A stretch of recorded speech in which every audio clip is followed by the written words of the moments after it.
भंडारा जिल्ह्याच्या लाखांदूर तालुक्यातील ग्राम चिंचोली येथे 17 वर्षीय अल्पवयीन मुलीच्या मृत्यूने संपूर्ण लाखांदूर तालुका हादरला आहे।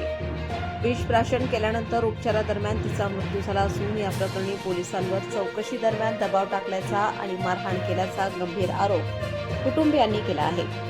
प्राप्त माहितीनुसार गावातील एका किराणा व्यावसायिकाने संबंधित मुलीवर 25,000 रुपयांची चोरी केल्याचा आरोप करत तक्रार लाखांदूर पोलीस ठाणे येथे दाखल केली होती।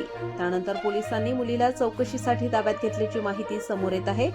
चौकशी दरम्यान चोरीची कबुली दिल्याचा दावा केला जात असला तरी कुटुंबियांचा आरोप आहे की चौकशी दरम्यान तिच्यावर मानसिक दबाव टाकण्यात आला आणि मारहाण करण्यात आली। चौकशीनंतर तिला घरी पाठवण्यात आले, मात्र काही वेळातच तिने घरात विषप्राशन केल्याचे सांगण्यात येत आहे।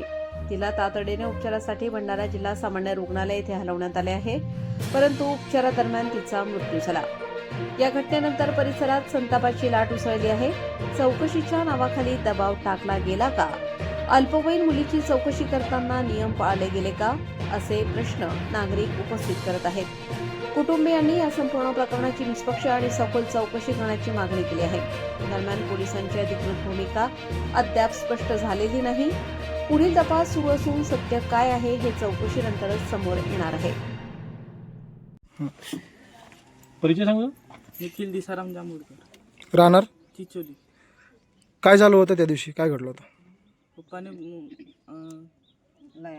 लाय आणलं, खात होती बरं तर ते तो म्हणे चोरीचा आरोप आणलं मा बहिणीवर। बरं त्यानंतर मग पोलीस ठाण्यात नेला तिले, कोणत्या पोलीस ठाण्यात? लाखांदूरच्या। बरं नंतर तिला मारला मग अच्छा, कोणी?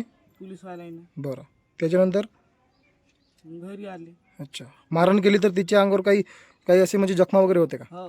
बरं त्याच्यानंतर मग तिकडे बसली होती तर दवाई खाल्लं मग। अच्छा, नंतर मग अजून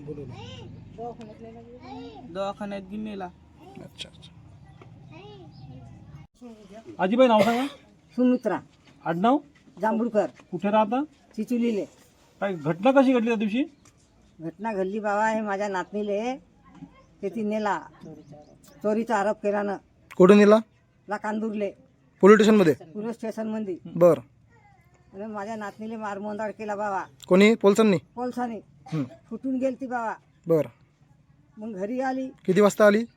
घरी आली 5 वाजता सायंकाळी बापानं आणलं तिले, हं, बाजार गिर सोडलं, बापाला अंगभाल पाणी दिलं। हं, आता तिले का वाटला का नाही, हं, मी जीवन काय ठेवू आता, हं. अशी म्हणलं ना। आपली दवाई आम्ही येथे बसलो न स्वतून बा, आता दवाई तिने पेलं सायंकाळी दवाई पेलं तर मग उलट्या केलं। बरं तर मग आणखी आम्ही धावलून हं. उलट्या केलं तर हे दवाई पेलं। याचा जबाबदार कोण असतील? पोलीस। अच्छा, त्यांनी मारहाण केली होती? हो। तरीही त्यांच्या माझ्या मुलीच्या वडिलांचा रोष आहे की माझ्या मुलीवर त्यांनी पोलिसांनी अत्याचार केला आहे, अन्याय केला आहे, म्हणून त्यांनी लेखी तक्रार माननीय SP सरांकडे दिलेली आहे आणि सदरची तक्रार पुन्हा चौकशी करण्याकरता आमच्याकडे दिलेली आहे आणि आम्ही चौकशी लवकरात लवकर पूर्ण करून सर्वांना रिपोर्ट सादर करणार आहोत।